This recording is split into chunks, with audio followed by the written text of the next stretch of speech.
le quiero también ceder los micrófonos a una de las más importantes secciones de su programa de Sin Censura, que es la mesa de trabajo, la mesa de análisis, que hoy estaremos compartiendo con el doctor Eduardo Sabugal y con el queridísimo Manuel Hernández Borbolla. Manuel, doctor, bienvenidos a este espacio. Hola, ¿qué tal? ¿Qué tal, Manuel? ¿Qué tal, Toño? ¿Qué tal, Toño, Eduardo, y a toda la audiencia? ¿Cómo están? Un saludo. Un saludo, perdón, debía dicho uno y otro, pero es que aquí como todo esto es democrático y social, por eso es que dije, pues a ver a quién se avienta ahí primero, pero me da mucho gusto, queridos compañeros, que podamos hablar de un tema que es verdaderamente escabroso. Hoy el presidente López Obrador abiertamente en la conferencia de prensa mañanera, luego de exhibir esta campaña sucia y perversa para establecer la idea de que probablemente, según ellos, podría haber un atentado en contra de Xóchitl Gálvez por culpa de López Obrador, es lo que plantean una cantidad exorbitante de infames representantes de los medios de comunicación corporativos, respaldados obviamente por esas élites. El presidente López Obrador dice que es algo sabido en México, que ese magnicidio, el asesinato de Luis Donaldo Colosio, de un candidato a la presidencia de la República, pues no se dio ni siquiera en un sexenio del PAN, no se dio en un sexenio de la izquierda, se dio en un sexenio de Carlos Salinas de Gortari, en el inicio, él le llama del neoliberalismo. Y esto es algo que se tiene que comentar, que tenemos que ya hablar como mexicanos de otra forma.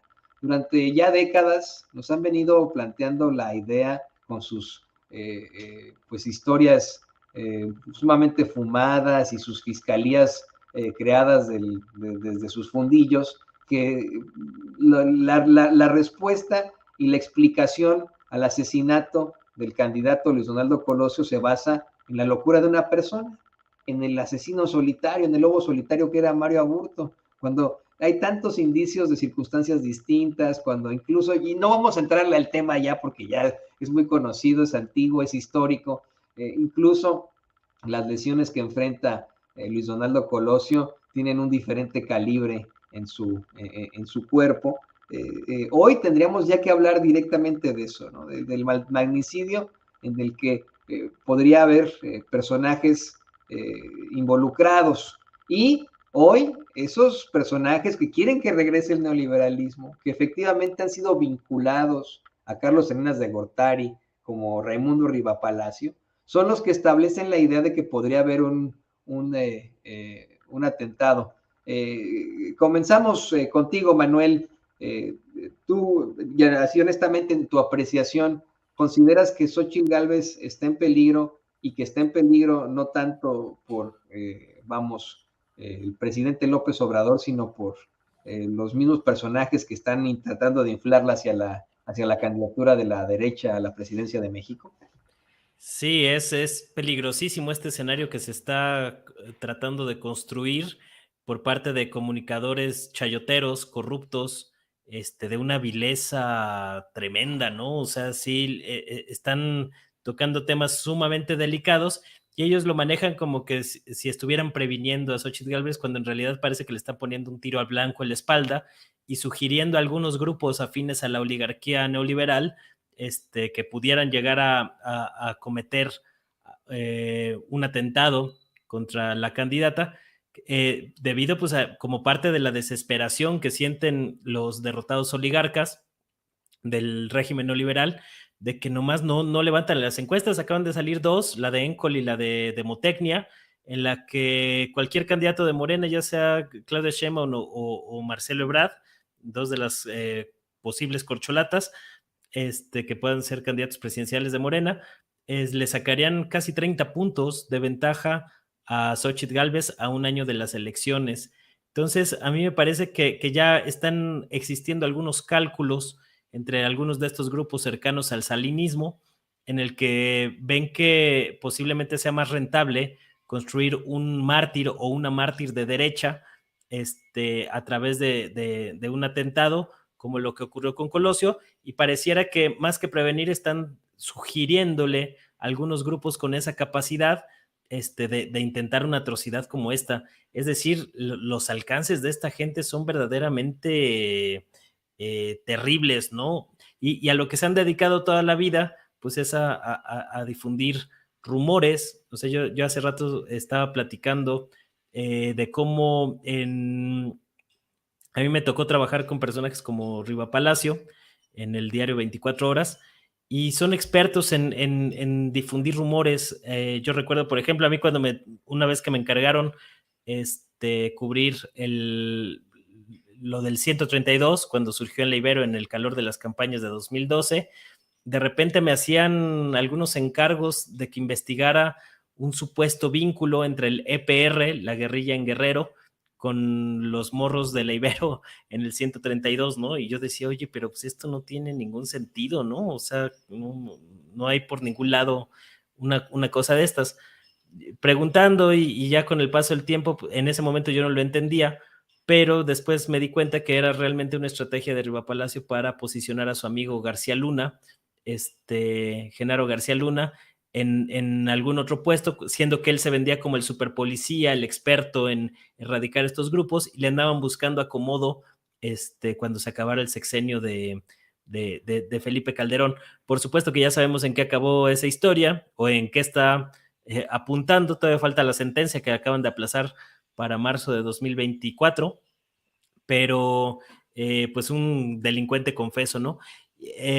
Igualmente Riva Palacio pues fue uno de los que impulsó la idea esta de la injerencia rusa en las elecciones mexicanas en el 2018, que después fue retomada por la Operación Berlín de Enrique Krause y otros personajes para tratar de descarrilar al gobierno de López Obrador. Entonces este tipo de prácticas pues es de lo que han vivido toda la vida. Ahorita como andan faltos de chayote en su dieta, pues están muy alebrestados, muy molestos, tratando de calentar la plaza o de mover el avispero, a ver si en una de esas alguien les toma la palabra y deciden realizar una atrocidad como la que están planteando. También personajes como Joaquín López Dóriga, un extorsionador probado, con los videos que sacó la empresaria María Asunción Aramburu Zavala, y ahí siguen en sus espacios de privilegio vociferando y demás, ¿no? Y justo me acordé del tema que comentamos la semana pasada de cómo es posible que le estén todavía, hasta donde sabemos, el gobierno federal dándole dinero de publicidad oficial a Radio Fórmula para precisamente personajes como López Dóriga salgan con estas atrocidades, con estas barbaridades. Son personajes que ya no deberían de aparecer en los medios de comunicación, que deberían de ser cancelados por las mismas empresas de comunicación si hubiera un mínimo de ética en dicha prensa corporativa, que sabemos que por supuesto no existe, y que al contrario son instrumentos de la oligarquía para el golpeteo político y para tratar de regresar al poder a través de un proyecto político completamente desarticulado, que no tiene pies ni cabeza. Se les fue todo este sexenio en hacer berrinche pataleo en lugar de construir una plataforma política que pudiera resultar medianamente atractiva para el electorado, y ahorita pues como no les alcanzan las fichas por ningún lado, ya están planteando esta hipótesis del magnicidio como parte de su estrategia, ¿no? Y si no les funciona tampoco esa carta, que esperemos que no ocurra, porque sería un hecho muy, muy grave y lamentable para México y para todo el país, pues van a seguir apostándole por la carta golpista. Pues ahí estaba la ministra Norma Piña también dando conferencias en Nueva York, acusando al gobierno de López Obrador de querer desaparecer los tres poderes y cosas de este tipo, en un foro abiertamente golpista que ha premiado a personajes como Luis Almagro, el secretario general de la OEA, el llamado Ministerio de las Colonias, y otros personajes como el expresidente de Colombia, Iván Duque, ¿no? Entonces, es una campaña de asedio, de acoso tremendamente repugnante y vil, que la están llevando ya a niveles pues de incitación a la violencia. No sería la primera vez, pues ahí están personajes como ¿cómo se llama el impresentable el columnista que también llamó a cometer un magnicidio contra López Obrador en 2018? Ricardo Alemán. Quien está en esta lista, como bien mencionas, de personajes que recibieron una cantidad exorbitante en motivo de publicidad oficial, ¿no?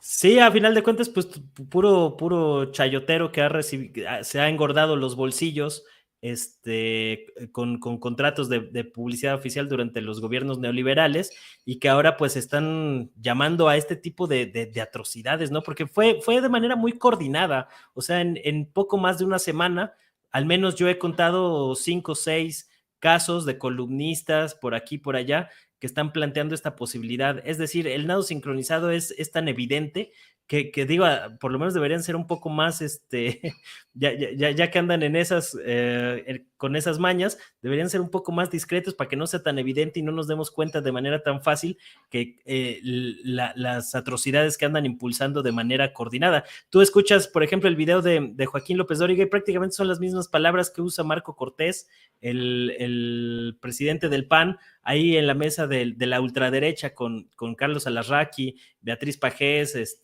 Lozano y compañía, y son prácticamente las mismas palabras de no vaya a haber un mandadero, es decir, hasta utilizan las mismas palabras para expresarse. O sea, lo que pasa es que antes no estaba, no había tanto auge de las redes sociodigitales y este tipo de cosas pues salían en los grandes medios de comunicación y no había posibilidad de contrarréplica o de disputarles esa narrativa en otros espacios, cosa que ahora no ocurre y es con lo que no están contando esta gente, ¿no? Además de que ahora está el espacio de las conferencias matutinas que equilibra un poco la balanza, pero son unos impresentables, unos miserables, unos canallas capaces de cualquier cosa con tal de seguir saqueando el país como han hecho hasta ahora. No, y de hecho utilizan palabras ofensivas, ¿no? Se refieren a los seguidores de López Obrador como una jauría rabiosa, así lo hace López Dóriga, dicen que es un no falta el loquito y etcétera. Bien mencionas esto, Manuel. Le voy a pedir al equipo que nos grabe para también escucharte a ti, doctor Sabugal, tu opinión. Tú también eres muy cercano a dar siempre contextos geopolíticos de lo que ocurre. Me puse a pensar yo desde allá, a reflexionar cómo es que efectivamente la derecha es la que utiliza este tipo de estratagemas violentas, en todo caso, que se basa de mártires, se basa de atentados, de golpes, de terrorismo para sus actos de terror, más no de terrorismo, terror de Estado para sus finalidades, mientras que, y no es por defender a la izquierda o al progreso, pero pues la izquierda cuando fusilaba, por ejemplo, después de la Revolución Cubana, pues lo hacía abiertamente, ¿no? Hacían estos juicios sumarios y los fusilamientos eran claros y evidentes, y el mismo Ernesto Guevara de la Serna en Naciones Unidas fue a decir, pues sí, fusilamos y seguiremos fusilando abiertamente, sin ningún tipo de tapujo, mientras que por debajo del agua tenemos históricamente movimientos de derecha estableciendo golpes de Estado, estableciendo asesinatos de líderes políticos, desapariciones en todo el globo. Y hoy, pues son ellos, desde la derecha, los que están advirtiendo de un supuesto atentado que ellos mismos han garantizado durante tanto tiempo. ¿Tú qué opinas de esto, doctor Eduardo Sabugal? Sí, yo antes dudaba mucho en llamarles prensa mercenaria. Me parecía que era un adjetivo calificativo muy, muy exagerado, ¿no? Hoy me queda claro que no es nada exagerado, incluso se queda corto el término de mercenarios.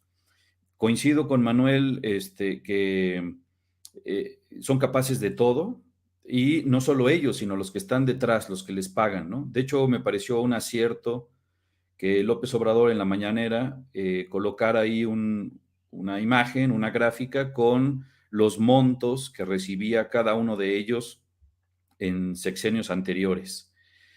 No es como para ponerlo ahí, como para evidenciarlos o simplemente clavarles el nombre de chayoteros, que eso ya es como una obviedad, sino que creo que inteligentemente López Obrador lo que nos está diciendo es, detrás de este nado sincronizado, de esta narrativa bastante venenosa, bastante malsana, porque lo que busca es crear un ambiente enrarecido para descarrilar el proceso popular ejemplar que están mostrando los precandidatos a ser, ¿no?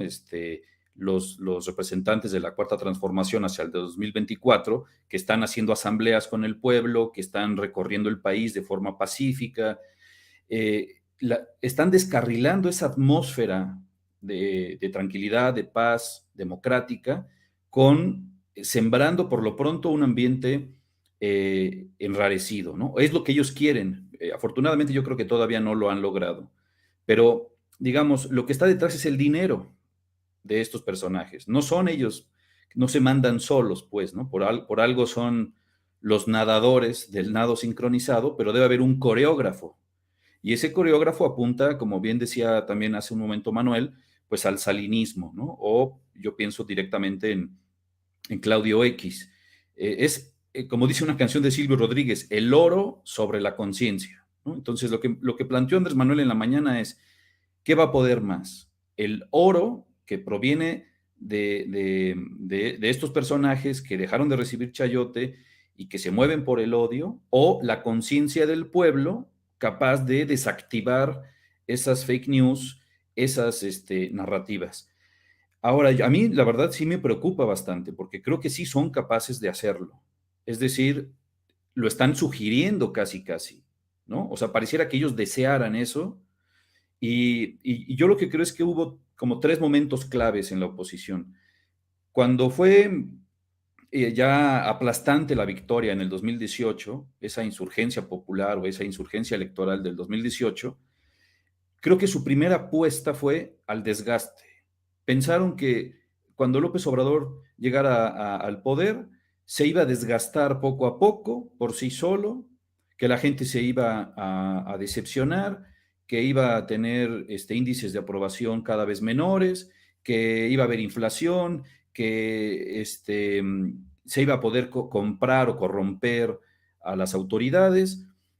Y de pronto, pues eso no funcionó, no fue así, ¿no? No se desgastaba, sino que al revés, cada vez se fortalecía más la cuarta transformación, los niveles de aprobación del presidente fueron creciendo y en lugar de descontento, lo que hubo fue una aprobación de los nuevos programas sociales y del rumbo que tomó el país con la cuarta transformación. Entonces pasaron a un segundo momento, ya no el del desgaste, sino el del golpeteo de baja intensidad, ¿no? Que estos personajes contribuyeron, ¿no? Riva Palacio, Alemán, López Dóriga, Pajés, incluso yo metería ahí a Carmen Aristegui, Animal Político, La Silla Rota, etcétera, ¿no? Un golpeteo de baja intensidad, tratar de imponer la narrativa de que todos son iguales, de que López Obrador es igual a todos, de que no ha habido ningún cambio. A mí me ha tocado discutir con gente en la calle, compañeros, familiares, conocidos, vecinos, que se tragan esas mentiras todavía, ¿no? El discurso de que todo sigue igual, de que nada ha cambiado. Bueno, como eso tampoco les funcionó, pasaron o están pasando a un tercer momento que ahí sí me preocupa por los antecedentes que hay, como bien decías tú, Toño, geopolíticamente hablando, con los vecinos del sur. Se lo hicieron a Evo Morales, se lo hicieron a Vilma, se lo hicieron a Lula, se lo hicieron a Correa, se lo acaban de hacer a Castillo en el Perú, lo van a intentar hacer aquí. Es decir, pasar a un tercer momento de violencia para poder destruir esa gran aprobación que tiene la figura presidencial. Tienen que recurrir a la violencia, tienen que calentar las calles. Ellos, ¿qué más quisieran? Que hubiera un atentado a un personaje como Xochitl. Ellos quisieran eso para que esto se descarrilara y hubiera violencia en las calles. Y cuando hay violencia en las calles, hay miedo. Nos da miedo a todas y a todos. Y el miedo conduce a la irracionalidad total. Y entonces ahí es donde ellos podrían pescar, ¿no? En ese río revuelto es donde ellos le apuestan a poder pescar algo. Pero para eso tienen que mover las aguas. Y desgraciadamente, ese mover las aguas puede pasar o debería de pasar, según los manuales de la derecha, por la violencia. Entonces, no creo que haya que tomar a la ligera este nado sincronizado, porque los que mandan, los del dinero, iniciaron ya un mecanismo. No sé hasta dónde está planeado ese mecanismo, pero ya lo iniciaron. Y moralmente están derrotados, lo dijo López Obrador en la mañanera de hoy también, ¿no? Es imposible moralmente que puedan ganar en el 2024. Y entonces, ante ese hecho rotundo, van a recurrir a la violencia. A mí me da mucho miedo que ya hayan empezado con un mecanismo que no sabemos hasta dónde puede llegar. Y sabes qué, doctor, también querido Manuel, querido público consentidor, yo creo que más que estar derrotados porque lo diga López Obrador, es que es su realidad. Y esto es lo que está provocando esta desesperación absoluta y el miedo de ellos, ¿no? Un animal con miedo, un animal acorralado es el animal más peligroso que existe.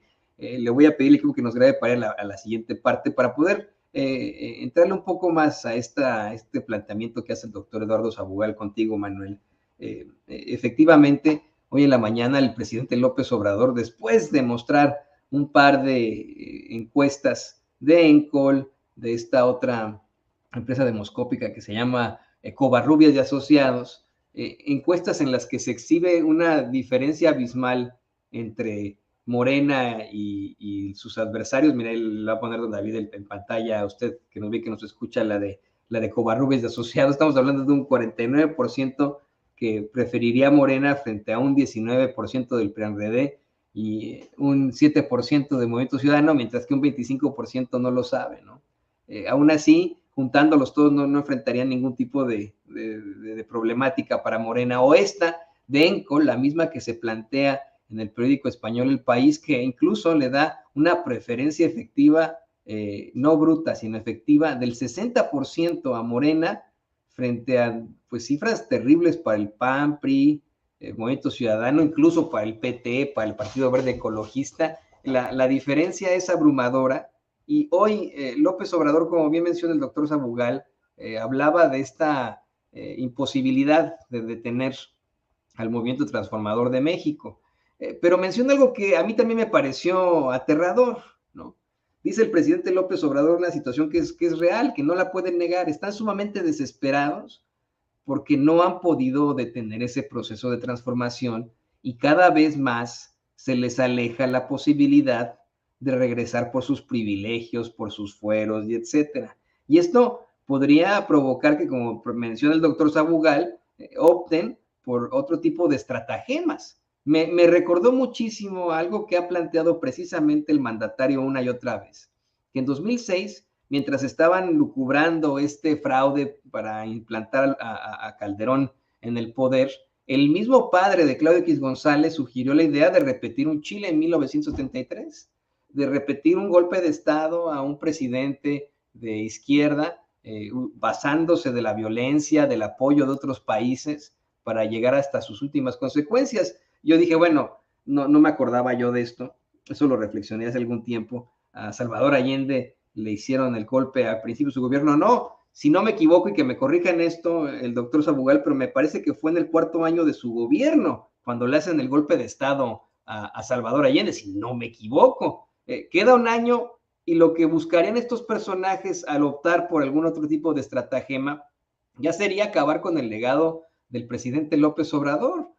Quieren supuestamente buscar la idea de que se plantee que fue un gobierno fracasado, terrible, y ahora imagínense ustedes, ¿no? Si de pronto existe una estrategia de violencia, pues ahí sí podrían conseguir lo que están buscando. No sé qué opinas tú, Manuel. Sí, pues eso es lo grave, ¿no? O sea, ahora hay por ahí un dicho popular que dice que no hay un animal más peligroso que el que se ve acorralado. Es decir, cuando ya no tiene a dónde huir la rata, pues se pone más violenta y agresiva. Entonces, pues eso es más o menos lo que está pasando con el bloque opositor, que pues ya no ven una salida y no están como muy dispuestos a echarse otros 6 años siendo oposición. Tampoco están muy dispuestos a trabajar desde abajo, a construir desde abajo, sino que quieren resolver todo pues con acuerdos cupulares que ya no funcionan como les funcionaban antes, porque han cambiado los tiempos y parece que, digo, aquí hasta se los hemos advertido, ¿no? De que más les hubiera convenido pedir disculpas por tan malos gobiernos, el era neoliberal, y hacer un proceso de autocrítica, pero pues en lugar de eso han optado por seguirle apostando a la descalificación mediática, al pataleo, al berrinche, a la pugna, a las mentiras, a la difusión de falsedades, como forma de regresar al poder, pero pues ahora el escenario es distinto porque como lo comentaba, pues las redes no estaban tan desarrolladas en otros tiempos, no estaba el gran contrapeso de las conferencias matutinas, es decir, hay un poco más de equilibrio del que existía hace 6 años, ¿no? Entonces, ese tipo de situaciones pues los tiene contra la espada y la pared y ya no saben qué hacer. Por eso ahora son tan cínicos y tan burdos a la hora de plantear escenarios fatales y catastróficos de manera tan abierta, tan sesgada. El otro tema que también los trae desconsolados ahorita, pues es el tema de las cifras de la violencia, porque ellos apostaban a que como parte de esta narrativa que están impulsando, pues le iban a achacar al gobierno de López Obrador el tema de la violencia, que si bien es cierto que sigue en niveles muy altos, esta tendencia a la baja que se registra desde 2020 a la fecha, les acota el margen de maniobra para echarle la culpa a López Obrador de todo lo que está sucediendo, cuando realmente pues hemos visto una ligera disminución de los asesinatos en todo el país, que se hizo más grande en 2022 y que pinta a que también se vaya a repetir en 2023 esta tendencia a la baja. Es posible que en 2024 vaya a crecer un poco porque en año electoral siempre aumenta el número de asesinatos por razones políticas, pero de todas maneras, pues las cifras del INEGI para ese entonces pues van a salir año y medio después. Entonces, realmente lo que los trae desconsolados es que tampoco les están dando los números. Tú revisas las cifras macroeconómicas, el tema del dólar, que es una cosa increíble, que si bien es cierto, también hay factores externos en esa ecuación, también los hay factores internos, el manejo de la deuda. Estaba viendo por ahí un dato que daba Viridiana Ríos, de que el 36% de las familias hoy en México reciben algún tipo de apoyo social del gobierno, y contra eso no puede competir la derecha. Entonces, ¿qué es lo que están tratando de impulsar? Están tratando de generar condiciones para dar un manotazo en el tablero, tratar de forzar un golpe de Estado, estar tratando de forzar algún golpe judicial a través del lawfare, de que todavía tienen algunas fichas ahí en el Poder Judicial, porque están viendo que por la vía electoral no van a poder. Entonces, por eso están activando ahí todos los mecanismos que tienen a la mano, pero pues para fortuna de México y del país, creo que no les van a alcanzar las fichas. No, pero yo creo, Manuel, doctor Sabugal y querido público consentidor, que sí les alcanzan las instituciones, y con eso le pido al equipo que nos grabe para que cerremos ya con este tema con el doctor Eduardo Sabugal. Si bien es cierto, no les alcanzan las fichas al hablar del pueblo de México. Tú, doctor, nos mencionabas el caso más cercano, el caso, por ejemplo, de Pedro Castillo en Perú. Un Pedro Castillo que fue votado por su gente como presidente de la República, que hoy en día sigue siendo pues la preferencia de la gente que quiere sacar a Dina Boluarte de esa presidencia espuria. En Perú tuvieron el control de las instituciones de dos poderes y con eso se basaron para el golpe de Estado a Pedro Castillo. En México tienen el control del Poder Judicial. Eso es lo problemático. La ultraderecha, la gente que está detrás de esta alianza putrefacta del PRIAN-RD, tienen el control del Poder Judicial desde la década del 2000, cuando se lo entregaron en bandeja de plata al Partido Acción Nacional. Tienen el control de algunas instituciones como el Instituto Nacional Electoral, como el INAI, etcétera, etcétera, etcétera. Con esto teniendo en contra, y a pesar de que el pueblo de México puede en su mayoría apoyar al presidente López Obrador, podríamos ver como viable una intentona, ya ni siquiera de golpe blando, como lo mencionaba, sino verdaderamente un golpe de Estado como se estableció en Bolivia con Evo Morales, en Perú con Pedro Castillo. Es una pregunta muy difícil. Quiero pensar que no, por el número de poco más de 30 millones de mexicanos y mexicanas que apoyamos esta insurgencia, ¿no? Popular, electoral en el 2018, y por los 20 años de trayectoria de López Obrador, ¿no? Que fue armando desde abajo, con las bases, este movimiento que después se convirtió en partido y que ahora es gobierno, ¿no? Quiero pensar que a diferencia de los países hermanos del sur, Aquí el intento de un golpe de Estado nos conduciría a una guerra civil tremenda, con muchas bajas y con un reguero de sangre que ni ellos mismos podrían prever. Por el apoyo, justamente por el apoyo popular que tiene López Obrador y la Cuarta Transformación, y que cada vez debe de ser más, justamente por esto. Pero si dejo de ser optimista y trato de ver las cosas de forma fría, en efecto tienen el control de muchas instituciones, como bien lo acabas de decir, Toño, y también del cuarto poder, de los medios masivos de comunicación, los medios corporativos, la prensa mercenaria, como lo acabamos de ver, que está imponiendo esta narrativa de que va a haber un próximo Colosio y lo que ya hemos estado escuchando hasta el hartazgo, ¿no? Entonces, sí pueden tener una maniobra para un golpe de Estado. Sí está en su repertorio, lo han barajeado como una posibilidad.